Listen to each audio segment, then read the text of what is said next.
Hi guys. അപ്പോൾ ആദ്യമായിട്ട് car ഓടിക്കാൻ പഠിക്കുന്നവർക്ക് ഈ ഗിയർ ഇടണതിൽ കുറേ കൺഫ്യൂഷൻ ഉണ്ടാവും. അപ്പോൾ ഇതിൽ ഫസ്റ്റിലാണോ കിടക്കണേ, സെക്കൻഡിലാണോ, തേർഡ് എങ്ങനെ ഇടണ്ടേന്നൊക്കെ.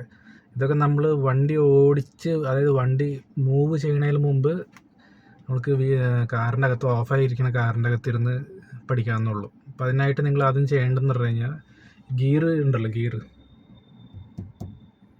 ആ ഗിയറിലേക്ക് സൂക്ഷിച്ച് നോക്കിക്കഴിഞ്ഞാൽ കാണാൻ പറ്റും.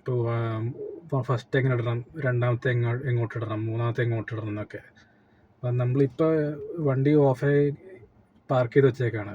ഇപ്പോൾ പാർക്കിംഗ് ബ്രേക്ക് ഓൺ ആക്കിയിട്ടുണ്ട്.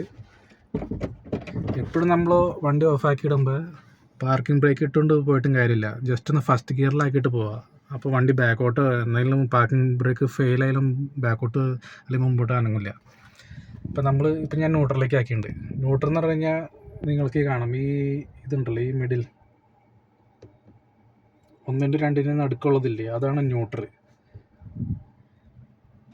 അതായത് ഈ ഗിയർ പിടിച്ചിട്ട് ഈ ഇങ്ങോട്ടേക്ക് നീക്കണം, അങ്ങോട്ട് ആ സൈഡിലേക്ക്, അതായത് നമ്മുടെ ലെഫ്റ്റ് സൈഡിലേക്ക് നീക്കുക. അപ്പം ന്യൂട്രൽ വയ്ക്കാം. ഈ നിങ്ങൾക്ക് ഫസ്റ്റ് ഗിയർ ഇടണമെങ്കിൽ ക്ലച്ച് ഔട്ടിട്ട് മുമ്പോട്ടേക്ക് നീക്കണം. മുമ്പോട്ടേക്കാണെങ്കിൽ ഫസ്റ്റ് ഗിയർ, ബാക്കോട്ടേക്കാണെങ്കിൽ സെക്കൻഡ് ഗിയർ. ഇപ്പോൾ തേർഡ് ഗിയറിലേക്ക് ഇടാൻ ചിലർക്ക് കൺഫ്യൂഷൻ ഉണ്ടാവും. അതായത് മുകളിലേക്ക് പോകുമ്പോൾ ഫസ്റ്റിലേക്ക് പോവോ അതോ 4ലേക്ക് പോവോ എന്ന ഡൗട്ട് ഉണ്ടാവും. തേർഡ് ഗിയർ ഇടാൻ സിമ്പിളാണ്. നമ്മൾ സെക്കൻഡ് ഗിയറിൽ നിന്ന് മുകളിലേക്ക് ഒറ്റ വിടുക, അത് വിട്ടിട്ട് കൈയൊന്ന് വിടുക. അപ്പോൾ ഓട്ടോമാറ്റിക്കായിട്ട് തേർഡിൻ്റെ പൊസിഷനിലേക്ക് ഗിയർ വരും. അത് ഞാൻ ഇവിടെ കാണിച്ചു തരാം. ഇപ്പോൾ സെക്കൻഡ് ഗിയറിൽ സാധനം കിടക്കുന്നത്. ഇപ്പോൾ ഞാൻ എന്ത് ചെയ്തു, ന്യൂട്രലിലേക്ക് ആക്കി, കൈ ഒന്ന് പതുക്കെ വിട്ടപ്പോൾ ഓട്ടോമാറ്റിക് നടുക്കിലേക്ക് വന്നു. ജസ്റ്റ് മുകളിലേക്ക് കാണിക്കുക, അത് തേർഡ് ഗിയറാണ്. മനസ്സിലായോ? അത് സെക്കൻഡ് ഗിയറിൽ നിന്ന് ജസ്റ്റ് ഒന്ന് ന്യൂട്രലിലേക്ക് ആക്കുമ്പോൾ ഓട്ടോമാറ്റിക്കായിട്ട് ആ ഗിയർ പോയിൻ്റ് നടുക്കിലേക്ക് ഇങ്ങനെ വരും. അപ്പം നമ്മൾ നേരെ മുകളിലേക്ക് തള്ളിയാൽ മതി, അത് തേർഡ് ഗിയർ വയ്ക്കും. പിന്നെ തേർഡിൽ നിന്ന് നേരെ സ്ട്രൈറ്റ് വന്നാൽ 4. ഫിഫ്ത്ത് ഗിയർ നമ്മൾ ഉപയോഗിക്കേണ്ട ആവശ്യമില്ല. കാരണം നമ്മൾ അങ്ങനെ 100 പറപ്പിച്ച് അങ്ങനെ 80 100 പോണ ആൾക്കാരൊന്നുമല്ലല്ലോ. ആണെങ്കിൽ മാത്രം പഠിക്കണവർ ഒട്ടും ഉപയോഗിക്കേണ്ട. ഫിഫ്ത്ത് ഗിയറിൻ്റെ കാര്യം പറഞ്ഞത്, ഫോർത്ത് ഗിയറിൻ്റെ കാര്യം തന്നെ പറഞ്ഞത്. ആദ്യമായിട്ട് ഡ്രൈവിംഗ് പഠിക്കുന്നവർ, അവർ 3ാമത്തെ ഗിയർ തന്നെ അവർക്ക് ധാരാളമാണ്. പിന്നെ മെയിനായിട്ട് നിങ്ങൾ റിവേഴ്സ് എടുക്കാൻ പഠിക്കുക, പാർക്കിങ് പഠിക്കുക. ഇതാണ് മെയിനായിട്ട് പഠിക്കേണ്ട കാരണം. ഇത് പഠിച്ചു കഴിഞ്ഞാൽ തന്നെ നിങ്ങൾക്ക് പകുതി ഡ്രൈവിങ് ഓൾമോസ്റ്റ് വരും.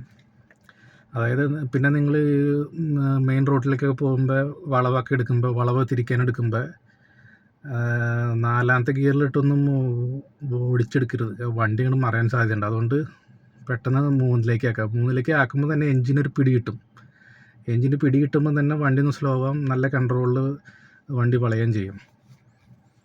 അല്ലാണ്ട് അതുപോലെ തന്നെ നിങ്ങൾ പഠിക്കാനുള്ള ആൾക്കാരായതുകൊണ്ട് 4ാമത്തെ ഗിയറിൻ്റെ ഇപ്പോൾ ആവശ്യമൊന്നുമില്ല. മാക്സിമം നിങ്ങൾ പാർക്കിങ് പഠിച്ചാൽ മതി.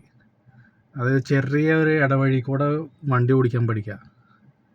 പിന്നെ നിങ്ങൾക്ക് ലെഫ്റ്റ് സൈഡിൽ ടയർ മുട്ടോ ഇല്ലോ എന്നൊക്കെ നിങ്ങൾക്കൊരു സംശയം വരും. അതായത് ഇവിടെ ഞാൻ ഒരു ഇത് കാണിച്ചുതരാം. എൻ്റെ കാറിൻ്റെ നടുക്കിലൊരു ഗണപതിയുടെ ഇത് കണ്ടായിരുന്നോ? അതായത് ഞാൻ ഈ ഡ്രൈവിംഗ് സീറ്റിൽ ഇരുന്നിട്ട് ഗണപതിയുടെ സൈഡിലേക്ക് നോക്കും. അതായത് ആ ഭാഗത്തായിരിക്കും എൻ്റെ ലെഫ്റ്റ് ടയർ ഇരിക്കുകയാണെന്നാണ് എനിക്ക് മനസ്സിലാക്കാൻ പറ്റുന്നത്. അതുപോലെ നിങ്ങൾക്കും അങ്ങനെ എവിടേക്കാണ് ലെഫ്റ്റ് ടയർ ഇരിക്കുന്നത് അവിടെ ഒരു അടയാളം വയ്ക്കാം. അതുപോലെ ചെറിയ ചെറിയ ടിപ്സിന് വേണ്ടി ഈ ചാനൽ ഫോളോ ചെയ്യുക. വല്ല ഡൗട്ട് ഉണ്ടെങ്കിൽ കമൻറ്റ് ബോക്സിൽ അടിക്കുക. ഡൗട്ട് ക്ലിയർ ചെയ്യാൻ നോക്കുന്നതായിരിക്കും.